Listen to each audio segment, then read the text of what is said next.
notes. Okay, so welcome to this special online conversation hosted by Move into the Future and the Wize Move Society, the online community for the over 50 generation. The Wize generation is growing rapidly, and we're living longer, are longer healthy and active, and are better educated than ever. There are many reasons why this generation should play a significant role in the economy and in society a lot longer than they expected when they started their careers. So we believe that the over 50 generation has a significant role to play in the creation of the future. We just need to tap into their knowledge, experience, and wisdom.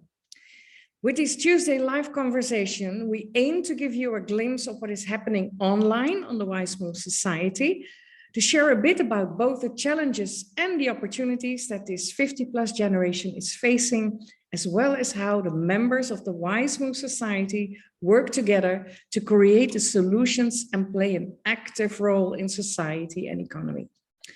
So the Wize generation is very clear that they are not on their way out, but we are part of the future. So for those who join us on Zoom, we love you to contribute to the conversation. If you're joining us on Facebook, welcome everyone, and please share your feedback and your comments, your questions in the comments. So my name is Ingun, and I'm the founder of Move into the Future and the creator of the Wize Move Society. And I'm here today with my co-host, Tatiana, Rowson, and our guest, Elizabeth Isele. Elizabeth is the founder and CEO of the Global Institute for Experienced Entrepreneurship. And those who know me a bit know I'm a great supporter for entrepreneurship, especially in times like these, and also for people of all age groups. So before we dive into the topic, I would like to give my co-host, Tatiana, the floor, so she can share a bit about her background, and she will pass on the stage to Elizabeth. Tatiana, the floor is yours. Thank you, Ingun. So I am a researcher, I'm a psychologist, and I research pretty much what happens to life and career at this stage of midlife and beyond. And we talked about 50+ just a second ago, and I'll say that's midlife these days. There's a lot to come after that stage. And there's a lot that leads up to this stage as well. So that's where I research, and that's my area of interest, especially regarded to work. And it's a pleasure. I'm really excited to hear from you, Elizabeth, because entrepreneurship is a big topic. I work in a school that we have an entrepreneurship center, but I'm not part of that center. But these conversations of setting up business and so on are always around me. And I think it's time to bring that age group more into the conversation. It seems to me that's always focused on the fresh graduates and the young, and not so much on all age groups. So it's a pleasure to have you here, Elizabeth, and I will pass the mic to you. Thank you.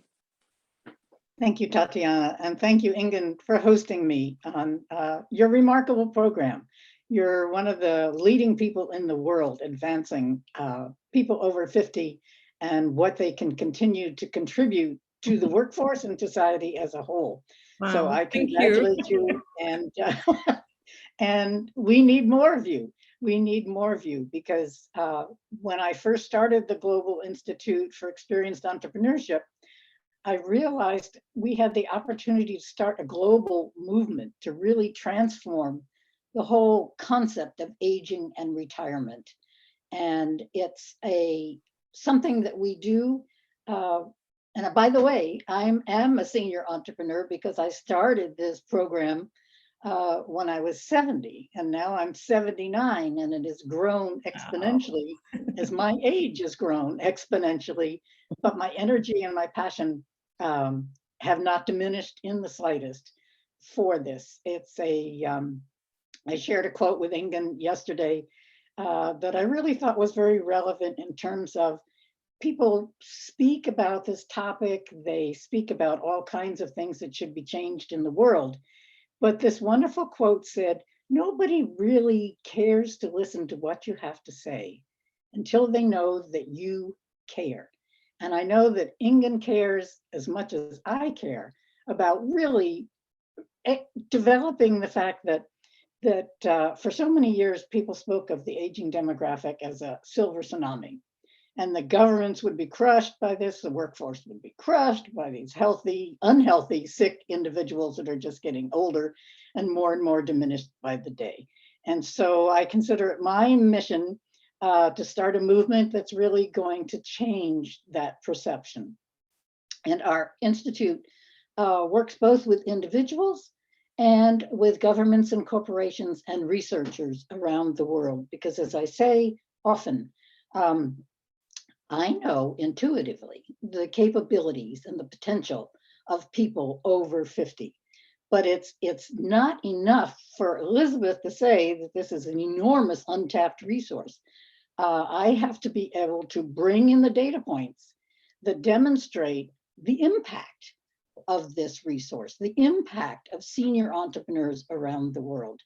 And I do that by gathering the data points that have already demonstrated that the largest group of individuals in the world today who are starting new businesses are the older demographic, and specifically people age 55 to 64. And this is research from the Kaufman Foundation for Entrepreneurship Research in the United States, which is a very well-respected institution.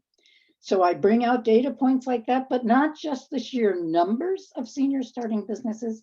I also bring in this an incredible data point that came out of nesta.org in the UK, which cites that 78% of businesses started by people over 50 are still in business after 5 years, versus 28% of businesses started by young people.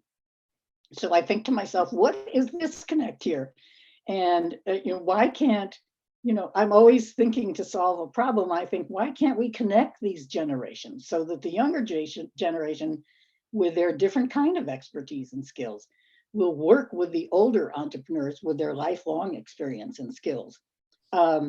We always, or for way too long, have spoken about how individuals age. We rarely speak about how societies age. And we need to think more conceptually about the whole of society and how it ages.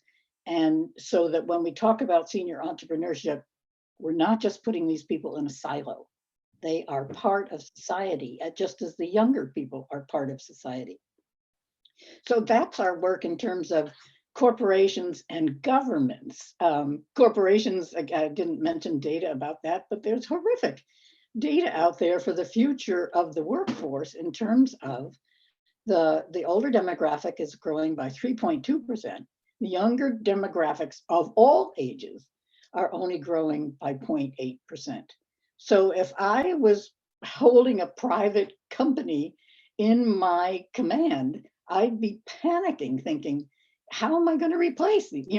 Am I crazy to be pushing all this talent out the door and forcing them to retire when I don't have nearly enough people coming in to replace that demographic? And the thing is that the cost of replacing that knowledge and experience that you're pushing out the door, people always say, well, the older worker is way too expensive. But again, data has demonstrated that replacing that worker's experience and knowledge, never mind just recruiting them and training them, is 20 times higher than if you retained the older worker in the workforce and really encourage them to contribute and continue contributing, and not only encourage them, but value the contributions that they are making. Mm-hmm. So on the opposite side of that, we also talk about how we help individuals understand that they can be an entrepreneur over 50 and how they can start a business of their own over 50 when they never, ever, ever have thought of themselves as an entrepreneur. And we work with individuals and helping them understand how entrepreneurship is not just building a business, it's a mindset.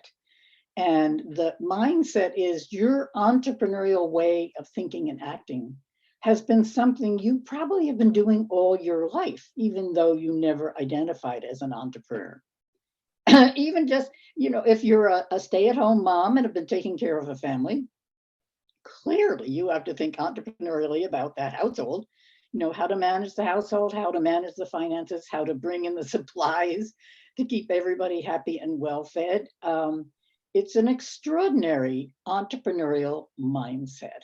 And I always, many of you may have heard my example before, but as a single mom, I had 4 children, and on Saturday mornings, big sports time in the United States. And each of them was very athletic and had a different sporting event on Saturday mornings. So it was my responsibility as a mom to get each of those children to their various sporting events. So I strategically had to think, how am I going to make this happen? And then not just get them there, but then I had to strategically think, how am I going to get back to those events and cheer them a little bit so that they know I'm actually in the stands on their behalf. And finally, this was one of the most challenging, is how am I going to figure out how to pick them all up on time and bring them back home? And I say to people all over the world, if you don't think that takes an entrepreneurial mindset, you just don't know what it's like to be a mom and to have to, think like this. So, and we do this as an organization because one of the biggest challenges, especially for women over 50 starting their own business, is everybody thinks it's lack of funding. We don't have the funding to start up. And I say, absolutely not. The biggest challenge to women over 50 starting a business is they're having the confidence to do it. And we spend a lot of time helping people understand that they have the capability of doing this. And moreover, they don't have to do it alone.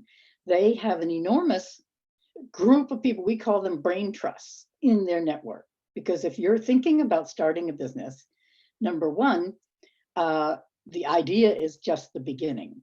The most important thing is if you have an idea, you have to validate it and then operationalize that idea.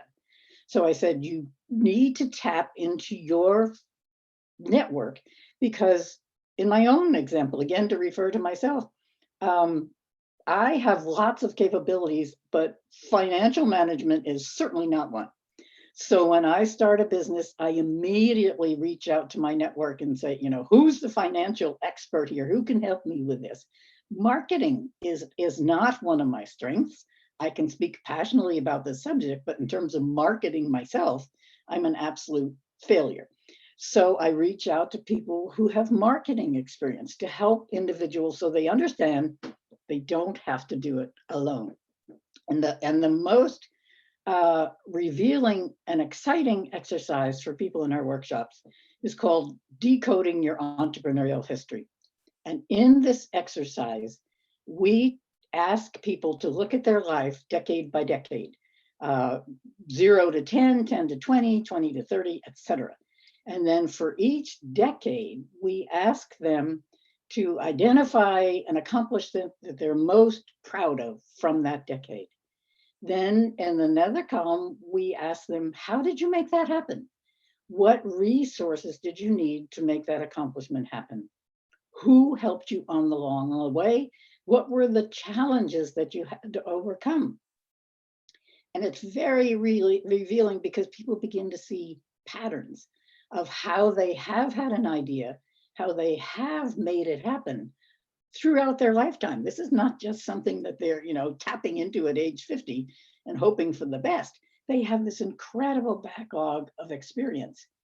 And what we have found, which doesn't surprise me, is that the most creative entrepreneurial examples that come up are, I'd say 90% of them at least, are in the ages of 0 to 10. Because this is children's curiosity, creativity. They're not afraid to try something, and they just, are willing to do it because they want to better understand the world and solve their day-to-day problems. And so to me, that's, again, I keep, and as many of you can tell, I'm not exactly, don't hold back on my passions. And I say, this is the worst thing that our school system has done, certainly in the United States, in terms of really stamping out creativity. Because particularly, again, I'll refer to the United States, children from very early age are programmed not to fail. They absolutely cannot fail if they want to get into the best school. They cannot fail or they cannot take a risk if they want to get the best job after graduation. And once they're in that job, they can't fail because then they're not going to get promoted. So I think we have to stop thinking about this aspect of you can't fail, because as older people know, they have tried many things and failed many times, and they are still standing up and moving forward and willing to go on and help make the world a better place.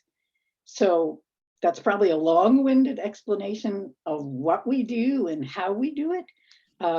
The impact of what we do is phenomenal in terms of economic impact, the entrepreneurs with whom we work, and we are always reaching out for more examples. So if you know someone you can recommend who falls into this category of someone over age 50 who has started a business that is successful and sustainable on any scale, it can be a little tiny business, it can be a big business, please share them with us, because as I say, I can talk till I'm blue in the face, but unless people can see somebody that looks like them who has done it, they're not going to be able to have the confidence that they too can do it.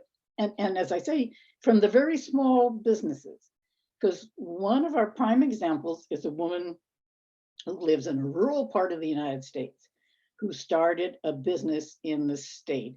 And she said, well, I'm not an entrepreneur. She said, I just design sweaters. She has this incredible program where she buys sweaters from charity shops, tears them apart, sews them together again in these beautiful designs, and sells them online.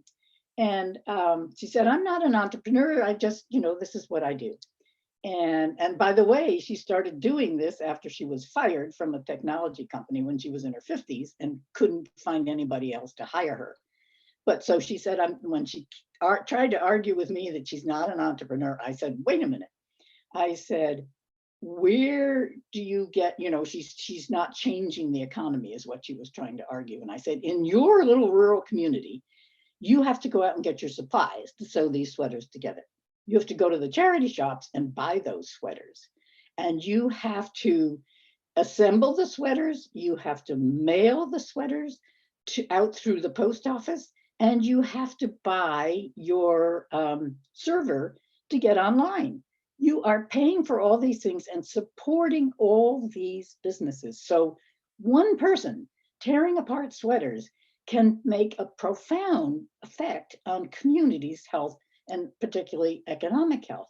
And furthermore, the other wonderful thing is that she won a prize because she's saving all this material from landfill, from the charity shops. These sweaters, if they couldn't sell them, they'd go into the landfill. So she won a prize from the Environmental Protection Agency for saving this material from the landfill. So it shows, it's an economic impact, it's ecological impact, and she herself is making an impact because we can hold her up and say, look, this one woman in a rural community is making an economic impact. So that's when I say, if you have other examples like that, please overwhelm me with them, because we want people like that, and we want to be able to show the world that this is possible. Absolutely. I can listen to you for hours, I think, and you speak to my heart, and it's all check, check, check. I just love it.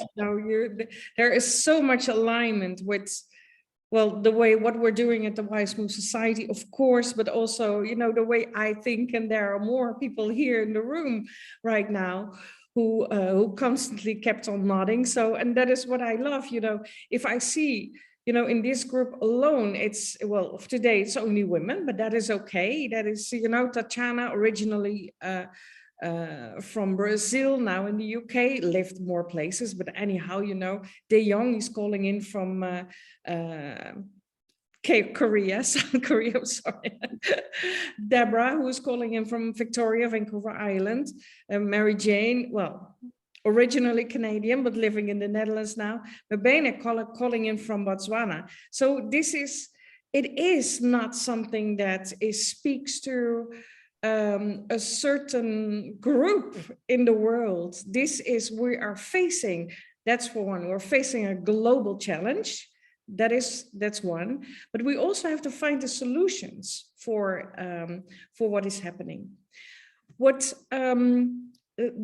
were a lot of things that I felt like, I have to ask. And you told me, okay, just give me your questions. That is not going to work because your story alone, I have 50 questions. So let's just start somewhere. For one, those numbers, I know the numbers of older entrepreneurs making their business successful and really sustainable. I knew they were high, and I thought it was 50% over 50, 60% over 60, 70% over 70, but it's huge. 78% is able to sustain their business even after 5 years. And yes, the younger ones, well, they still have time, of course, to experiment. And they do, and that's good. It's just like whether they go to school or not, it's just an experiment. But it is amazing that these numbers are so, and of course I can think of reasons why this group is so much more successful, but can you make it more specific? What is it that makes this group more successful, even though many of them have been employees for a bigger part of their life, of their career at least? Yeah. There's a number of reasons why they're more successful, and it's not just their experience in terms of a vague description that they have experienced in life. It's their experience really in knowing what works and doesn't work. So when you talk about the younger people's businesses being so far behind in terms of sustainability than the older adult experience, it's because they just don't have that sense of whether this is going to work before that's why it's so critical that these generations get together, because the young person might have an idea and they don't know that it's going to fail, where the older person, if they partnered with them, could look at that younger person's idea and say, look, I've seen somebody try that. I've seen this. I know that this is going to fail unless you do such and such. The younger person won't have that kind of knowledge of risk mitigation. So they'll start a business and it'll fail, and then they'll pick up and they'll start something else. And so if only they had spoken to an older person, they would have mitigated that risk and really had a much better chance of having their business succeed. So it's that kind of experience that an adult has in terms of knowing what works and what doesn't work. But also, I'm a great fan of brain information and neuroplasticity. I can hardly say it, but I love it. That the brain cells continue to grow. And one of the most fascinating research elements that I've brought into my work is the fact that older adults have been proven to be more innovative than younger adults. And the reason they are more innovative is because they have all these little dots of experience tucked away in their brain. And when they have that, all those different varieties of experience, they are remarkably adept at connecting unusual dots. And the younger person, number one, doesn't have all those dots of experience. So it would be impossible for him to make or her to make these, unusual connections. But and I would happy to share this research with people because I love it myself, in terms of the multifaceted experience a person has. The most innovation comes from where ideas intersect and where solutions intersect. So the intersection is not just ideas moving forward. It's when you connect, and all innovation, people say, what is social innovation? I said, well, all innovation is social, because you have to, you connect the dots in your head. So internally, you're socializing this information. But then in order to make that happen And there's, let's face it, there's no value in coming up with innovation unless you can make it happen. So in order to make it happen, you have to reach out to your social network, your other people in your brain trust and your areas of expertise to make it happen. And those are two of the really most profound ways that an older adult is more successful. There's all kinds of things in terms of research about their empathy and about their really being socially conscious about what's happening in the world, and their really extreme dedication to leaving the world a better place than the way it is now. I mean, they are extremely upset about the condition of the world today and are willing to do something to change that. Mm-hmm. And so again, it's all about not just having the idea. We call it entrepreneurial thinking and acting, because they think very entrepreneurially and they're not afraid to act on it. The older you get, you really don't care what somebody else thinks about, your idea. Another wonderfully successful older entrepreneur that we have profiled several times, and as I keep saying, we're running out of these profiles and we need more. But this woman said she started her business at age 55. It's a very unique business. It's all about repurposing mannequins from department stores. So she takes them, it's a fabulous business called Mannequin Madness. And I encourage anybody to look it up that doesn't know about her business. And she said, the point here is, she said, I never could have done this as a younger woman because I would have been so afraid my friends would think I was some kind of crazy lunatic. She said, but now it doesn't matter. Now I have this idea and I know it's fabulous and I'm just going to do it. So that's part of it as well. I recognize that, yes. The dream stealers and the people, but it's right. And, the other thing is also, you realize there's no purpose and you are in a way in a hurry. That is what I always feel, and especially what you mentioned also, what you really feel about the situation now in the world. We have to act, and we have to act now. And that is also when I started doing research on what was happening in that 50+ generation. You find a lot of research and more research and more research and more research, but where do you find the solution? And then it's like, let's do this because no one else is acting. Someone has to do it, and we might fall and we'll get up, and let's just start. Well, that's exactly what I did.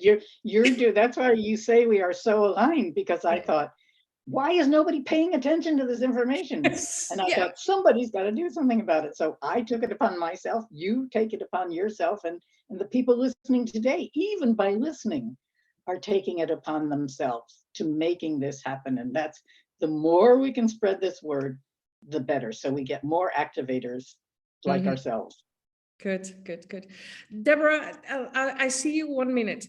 I would like to give the floor to Tatiana, because you're the data, and you must like it, what Elizabeth also is doing on, gathering the data on this subject. The floor is yours. Thank you. I think it's just so interesting that we have, of course, we have the data, Elizabeth, that you shared with us, but overall, we have very little information on senior entrepreneurship. When you look at the research entrepreneurships and startup, there's very little that's focused on this particular age group. So it's nearly under-publicized, even though there's quite a lot to talk about. And I think that gives us, it's something to reflect on. What is really going on? What are the discourse that is being perpetuated just because an easy discourse to follow of decline, of redundancy, of etc., rather than innovation, collaboration, sustainability, economic contribution, and so on. And for me, it's interesting to see that there's a whole area there that requires not only action, but I would say even more research to understand what support systems and what policies governments could put in place to help people to develop their entrepreneurial mindset, and I like to say the thinking and the acting as they have those brilliant ideas. One of the things that Elizabeth said that it's really, for me, is really meaningful is when you mentioned that confidence. Confidence is the biggest hurdle that people need to go through. And I think that reflects a lot of, again, the discourse we have about what should we do with ourselves at particular life stages. We tend to play those automatic tapes that's being there played for us, but it reflects as well sometimes a lack of a network or support system, and that's something that Ingun and I, we often talk about in the Wize Move Society. Without that network that can fill the gaps of the capabilities and can give you actually just that emotional support, that sense of identity. What I'm doing is not strange or bizarre. It's actually I belong and I'm productive. So without that, it's very difficult to break that barrier and actually move into action. So a lot for me is a lot to think about that, and there's a lot of questions for me to ask, and I've been taking notes because as a good research I collect questions, even though I might not have all the answers to these questions. Well, your point about the lack of research is right on, because the research has been just absolutely deplorable in this area, considering the social and economic impact.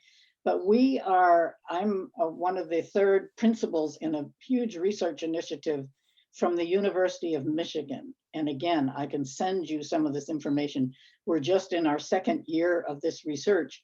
And we're working with the Federal Reserve Bank in the United States, who also has a huge community economic development program for boosting rural economies. And the research is funded actually by the Kaufman Foundation that I mentioned earlier. But in this research, we sent out 2 distinct waves of research. And the first wave was all about understanding who is the senior entrepreneur, and exactly what you said. You know, what do you need? Have you ever considered this? Why or why not? And we sent that first wave out to 85,000 seniors across the United States. This is US-based research. And the response rate to that research was 86%. And it was like, nobody has ever heard of an 86% response rate to a survey. And one of the most enlightening aspects of those responses were, and these again are all people over 50, all the way up into their 90s. And the overall personal insert into the response rate was, I'm so glad somebody has finally asked us. And it's like, we do want to do this. And it's not something, again, some people say, well, you can't force that on, well, of course you wouldn't force it on a senior. But this is 86 response rate, said, so glad to be asked. I've always wanted to do this. And then the second wave went out. And I think the second wave is just being released from embargo now, the results from it. And the second also went out to over 8,000 different seniors across the United States. And that response rate, again, was in the high 80s. So what you're talking about is you really touched a nerve that we need more of this research, not only to codify the impact of entrepreneurship, but to really understand who this individual is and what they need to be able to go forward and act on their aspirations. Thank you. That's brilliant. I find really exciting to hear about that. Thank you, Elizabeth. Mm-hmm. Thank you. Deborah, you had a question or a comment. Well, you're mesmerizing, Elizabeth. The information that you're giving to all of us is really a lot of hope. And there was a couple of things that were brought up, the confidence that that you're mentioning and the research. And I find that there's so much competition out there. One could get very depleted and feel, oh, well, you know, somebody's already doing that. So why am I mean, so many people are doing that. Why should I do that? And yet what you're also saying is that our years of experience is going to maybe take the same type of product, but turn it into a different product because, or service, because of the experience that we're bringing. And I am a good example of that as I'm researching something myself. So it's not necessarily numbers of what the industries are doing, but numbers of who's out there that in an industry, if you want to say, that is going to, in a greater sense, the industry of what I would like to do.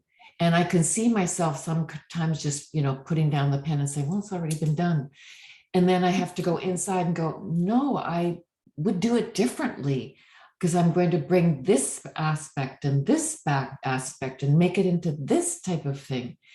And so having that network to keep us alive and keep us going, this is so rich what you're doing, because you're not just looking at one particular area. You've got really a nice holistic way of bringing people into how they can help become themselves more happy and more fulfilled, and feel like there's some hope for the rest of our life. Because I was, one of the things I was going this morning is, how many more years do I have to go? And I'm going, oh shoot.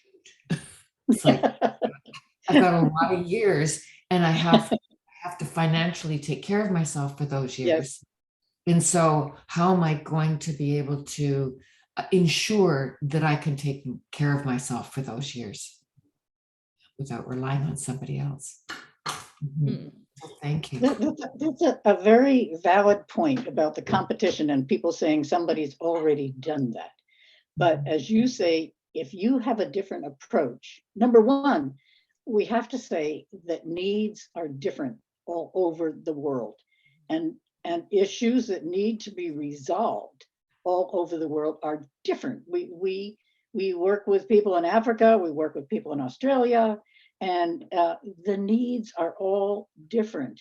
And when I keep saying we need more examples of people doing this, because the way you present an idea and the way you approach people could be extremely successful because you've identified an individual's need.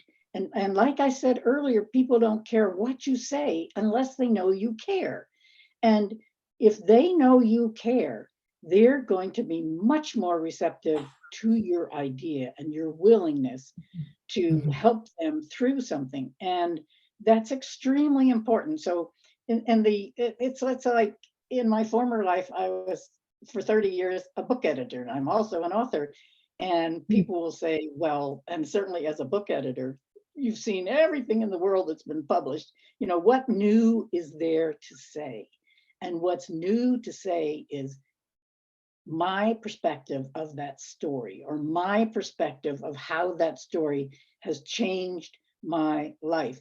And it's like there really are no new stories. There really are no needs that are different. It's how we identify those needs, how we share that story so others can relate to it and ingest what's happened to me and think, well, maybe I could do that as well. And that's all individual.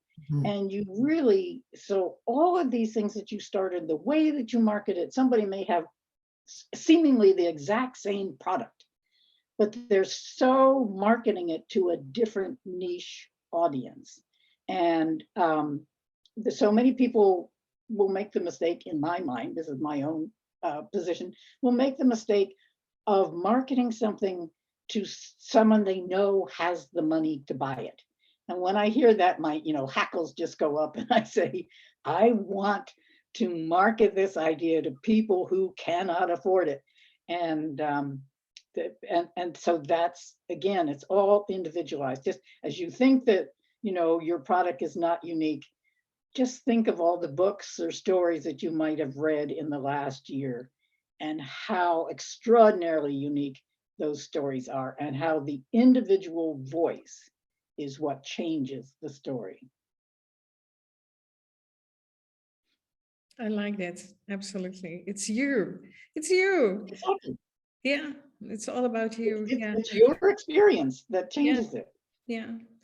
Mary Jane, De Young, anything that you want to contribute, ask, comment? Yeah, I have to repeat what Deborah and Tatiana and Ingun have said. It's mesmerizing, to hear it, and also the vast amount of data that you have, Elizabeth. We can know that the majority of seniors that start their own companies have more success, but hearing the hard facts really makes a difference for me. There are a couple of things that popped out for me.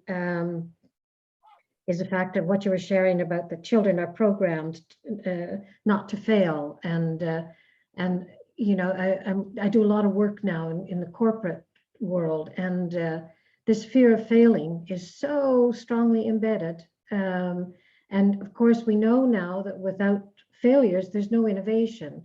If you don't if there haven't been 10 failures before something is found out, that's not going to happen. So we need people to be really comfortable with failing. So that's the one thing that stands out with what you shared. And then something that I know Ingun has heard me, and possibly Tatiana and the others as well, but I just can't get over the fact that and also in the corporate world, they're not asking the 50+ generation what their needs are. What do they want? They're making assumptions about us. And, I'm a trainer, I'm independent, so I'm an entrepreneur. I'm not working in the corporate, but I work for corporates. And I think one of my pleas to the corporate world and organizations is to just remember to ask the 50+ers, what do they want and what do they need? Yeah. It's an amazing journey that you've been on. I read a little bit about you when I connected with you through Dan Lynch from Spark Innovation in Niagara, and of course the work that they're doing in multi-generational, intergenerational, connecting startups, with older generation, younger generation, to do just exactly what you're saying, and I hope that we can move in that direction as well. There's no need to reinvent the wheel, but we just need more action, as Ingun said. So there's so much of what you've shared. In fact, all of what you've shared resonates. There's not been one thing that I would question or diminish in any way. It's yeah. Mm-hmm. One thing I would go back to in your point about the corporations and getting them to ask what we want. I think we really have to back up a step, and I'm not a data person like Tatiana, but I do realize the necessity of it. And I think corporations are not going to ask unless they understand the economic value of doing that. I mean, that's just a raw fact that if it's not going to economically benefit them, they're not going to take the time to ask. And that's pathetic, but that's just a real fact of life. And it's a reality. Don't go ahead. I'm sorry. I just wanted to add on to that and to say that the other thing that we also need to do is to educate the 50+ers to the economical advantages of keeping them, so that they can also ask. Yes. Yes. Don't wait to be asked. Ask. Say, or tell. I love that. Yes. Tell. Yeah. Yeah, and that's that storytelling thing also. Show, don't tell. Don't, show them what you can do. Yeah. Absolutely. Yeah. De Young, was there anything that you wanted to comment on? How is senior entrepreneurship in Korea? Wow. This is really a series of eye-opening moments to me. And first of all, I really appreciate what Elizabeth has been doing for the world, and how she has been standing up for this cause. And Ingun, so thank you so much again for hosting this, really wonderful talk. I was really inspired by what Elizabeth introduced to us tonight, and to me, it's an issue of dignity as a human being.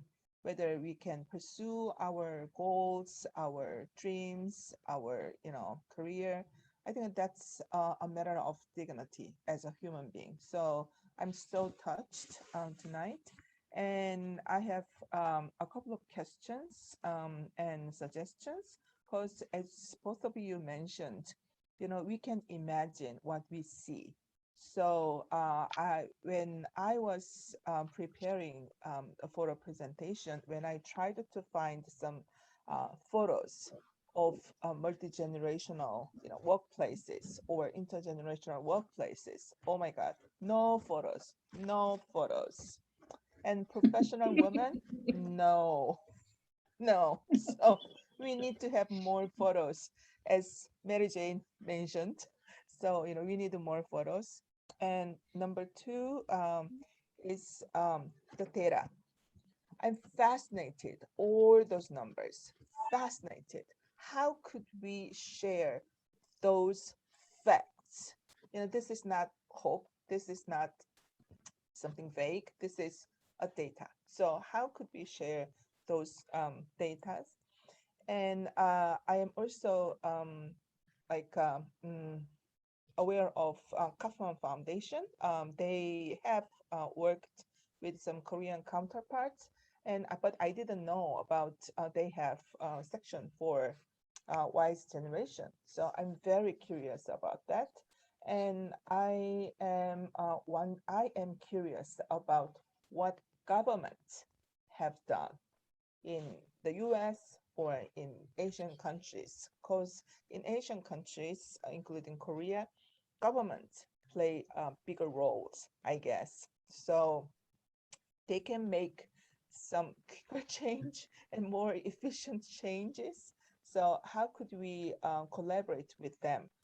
And lastly, when you think of some solutions, not solutions, some starting points in Korea, what type of people or what type of organizations could be a good starting point to share what I'm just learning here. Thank you again for what you have been doing. As far as the starting point, well, let me back up just one second. When you mentioned the research and data points, if you go into my LinkedIn profile, I think it notes all the different papers that I have published on this, and all the research is in those papers, or also for Chatham House papers. If you don't find them, email me and I'll send you links to some of these papers, and please, use those data points however it's going to help you make this argument. And in terms of governments and what governments can do, I don't know anything yet in Asia that's real. In fact, the United States, there's nothing comparable to this program that the EU started called 50+ Entrepreneurship. And their 50+ Entrepreneurship is a program where they educate people about the value of 50+ entrepreneurs. They provide training for 50+ individuals. They've developed a whole ecosystem to support 50+ entrepreneurs. And the reason that they're doing it is really because they know that senior entrepreneurs are boosting the EU countries' economies by a minimum of 19% with their economic contributions. But even more significant than that is they also understand that a senior entrepreneur is a job creator. And the reason they have created this initiative to support 50+ entrepreneurs is really to mitigate the unemployment rate in Europe and all the other EU countries. It's again, if you just Google the EU 50 entrepreneurship, or I can send you the link to that later. It's a wonderful program, but as wonderful as that program is in supporting 50 plus entrepreneurs, the reasoning behind it is really, I think, the argument that you're looking for governments, the reason that they should be sponsoring this. There's also wonderful research out of Australia on this topic. So as I say, I collect data points like some kind of fanatic sponge, anything that's going to, you know, make my argument realistic and the impact of this movement realistic. So I'd be happy to share any of that with you. And I think, I can't remember if there was one more question that you had asked that I might have missed. Just tell me and I will bring it back in.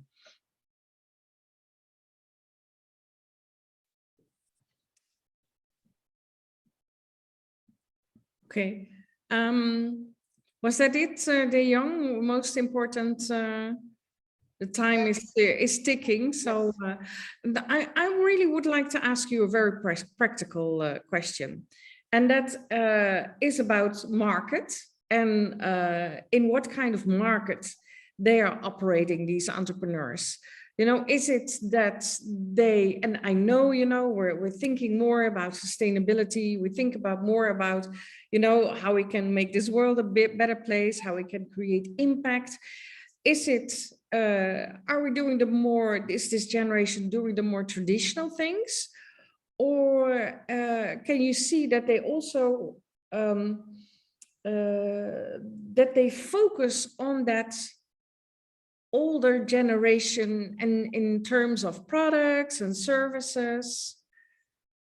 They are in every kind of business, from micro business to meta business. They in technology, in products and services, and what we have found just with the people, majority of people with whom we work, they're really starting green businesses.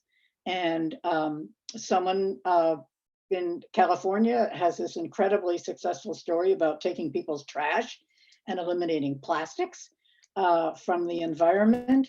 There's a woman, a wonderful woman in her 70s in Japan, who is, and this is a wonderful cultural thing because everybody in Japan is, you know, not wearing the heavy traditional kimono anymore. And she saw that these were just being, you know, trashed or wasted or become like a museum piece. And so she's been collecting these beautiful kimonos and making them into other products that people can use every day, be it a handbag or some kind of bag, or just all different things that people might use. So at the same time that she's repurposing these, she's also retaining that sense of culture. As she said, when people touch these, they're really touching our cultural history. And there is an incredible value in doing something like that. So, and again, we work with a wonderful new group in Peru that really, a university there that is really want to be the engine behind driving what they call a silver economy in Peru. And some of the entrepreneurs that we've been working with there, one uses Peruvian cotton. She recognized that we're all sitting at home in front of our computers Zooming most of the time. So she said, people want to be comfortable, and what's more comfortable than Peruvian cotton? So she makes these incredible Peruvian cotton products that people can sit comfortably in front of their computer for a Zoom call. And as I say, it's and other people are, in terms of services, are creating online assessment tools so people can go in and assess the fairness of their medical costs. It's entirely across the spectrum. It's just whatever, these are people from different backgrounds and different experience who see a problem that needs to be solved, and they're doing it. They are just fantastic. Mm-hmm. I like that. Yes, absolutely. Mary Jane, I think I saw your hand up. Well, you didn't, but maybe Oh, okay. you did see it, but just a couple of things that makes, of course, what Elizabeth is sharing, Han van Doorn, and who's one of our members, and Shane, both have been guest speakers on the program here, but also speaking about the governments, Wendy Mayhew, who Ingun knows, and she's also been a guest speaker. She's Canadian, and she has set up some sort of, and I don't know enough about it, but it'd be worthwhile to look into, with the Canadian government to sponsor 50 plus people becoming entrepreneurs. So it is an entrepreneurial program with some, yeah. I know Elizabeth and Wendy from the Pass It On network, so there is a connection also with Wendy. Yeah. Okay. And Shinor is already on the list of Elizabeth for the book, and and I introduced Han also. Yeah. To talk. Yes, absolutely. They're really good names. Yeah. Thank you. Tatiana. And someone mentioned earlier on about dignity and the importance of dignity. And I think one of our proudest accomplishments was persuading the Australian Human Rights Council that this was a question of elders' dignity. And so they have built it into all their inclusive programs that are sponsored by the Australian. They said, this is a human right that people over 50 should have the ability to live their lives to the fullest. Mm-hmm. Wow. That's strong. It is a human right, absolutely. Yes. Tatiana. It's true. I think there's a lot to reflect, and my mind is spinning off the comments and the things, Elizabeth, that you brought. But I picked on this idea of dignity as well, and an idea of fulfillment, which is not a bad thing. Fulfillment is something that we should have in our lives at any stage, and being able to produce something and to contribute and to have an income, it's part of that fulfillment. So supporting that is an important way to move forward. And it's interesting that I was talking a while back with a colleague of mine that research incubators in Russia and sort of East Euro-Asia countries. And I was asking him, what kind of people you have in these incubators? Do you have only young people? Do you have all ages? And they said, no, we have everyone. Sometimes social entrepreneurs are people, they are there, they retire, that they can see an opportunity in their community that no one addressed. And then they come to the incubators to realize those ideas that they have, because they are in their communities and they can spot the issues that they can resolve by setting up their business. So it's so interesting how the biggest social issues that we can solve by bringing people back to the workforce or to entrepreneurship, that got this connection with the community and what people in the community need to progress. So I thought that it was interesting to add that experience there with you. Mm-hmm. Yeah. So Elizabeth, what's the next step? What is your next step? What is your focus area for the next so many years? My focus area is just to continue making this argument in countries around the world, in communities, large and small, in rural communities, and just what was said about advancing the intergenerational efforts, again, catalyzing experience across generations, because that's what's going to make society more sustainable. And instead of being so divisive, if we can at least get them to catalyze their experience in this area, that's a huge step, because it's what they're doing is, when we bring generations together, and I like the whole concept of the Intergenerational Innovation Center, community-based, because we've worked with a number of those around the world, and you're absolutely right that they are focused on what that community need is. But the other major point is, you are not just bringing these coffee generations together for a coffee meeting or community chat. What you really do to make that meeting effective is to present a community problem that needs to be resolved, and then get this perspective of all these multi-generational people in the room to help make that happen, to help resolve that issue. And so it's that kind of cross-generational work is only going to happen in a practical sense. You just can't do this because you think it's nice to have, you know, cross-generational meetings. You have to give them a purpose and a need to be there. And then when they understand the different perspectives have really solved the problem, then again, they have the practical example of how intergenerational innovation can actually work. Fantastic. Yeah, thank you. Anyone else? Last words. Burning question. That's a huge thank you. A huge thank you. Yes. Yeah. Tatiana? Yes, I'm going to just add one thing. I like, Elizabeth, you brought back the intergeneration, the multi-generation as well, because I think that's important. We have always to have a drive not to polarize, but integrate and mingle with each other so we can have richer communities or innovators out there. And I just want to go back to one thing at the beginning, that innovators and entrepreneurs doesn't need necessarily to be people that set up business. They can be in companies as well. They can be inside their own organization finding solution to problems.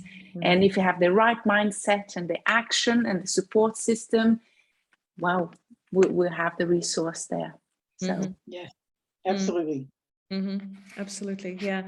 Well, thank you, Elizabeth, and it was really, really very interesting. And I hope for everyone watching that we get some ideas of, let's get this, at least explore this opportunity.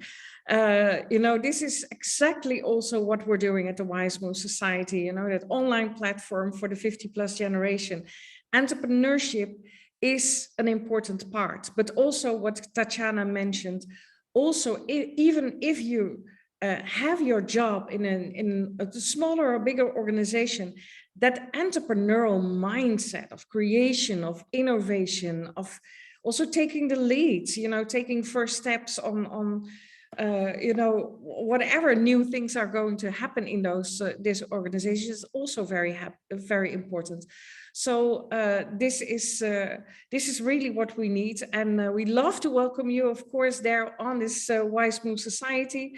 So I'll add the link to the website where you can find more information, and of course the link to register, and hope to see you soon online. So for now, ladies, thank you very much. Elizabeth, thank you very much for all this wise information. Thank you all so much. Thank you for listening. Bye. Thank you. Bye-bye. Bye-bye.